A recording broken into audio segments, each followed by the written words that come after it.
Good morning, guys. Luke with One Thief Surplus, and today I want to show you how to modify the A.L.I.C.E pack, any A.L.I.C.E pack really, for the more modern side squeeze buckles. We all know these buckles here are a giant pain in the butt. So what you're going to do is you're going to use a pair of tin snips, straight tin snips, to cut the buckle without cutting the strap. Be very careful, don't cut the fabric.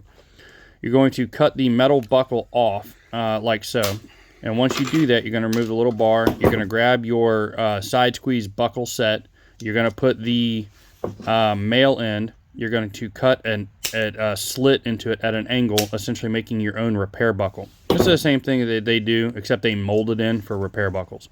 And that's going to be kind of a pain in the butt to get in there. The more difficult it is to get it in there, the less likely it is to come out. And honestly, I've never had these fail after I've cut them, and I've also never had them disengage from the strap there. So that's a worry that you can. These aren't really load-bearing straps necessarily. They're there to keep the lid closed and kind of keep the pack all together in a nice tight package. So once you get the male buckle on there, you're going to make sure it's on there nice and the way it's supposed to be. You're going to thread. Make sure the locking bar on the male buckle's up top. You're going to thread the strap through, cinch it down, and there you go. You have a very quickly and very nicely modified A.L.I.C.E.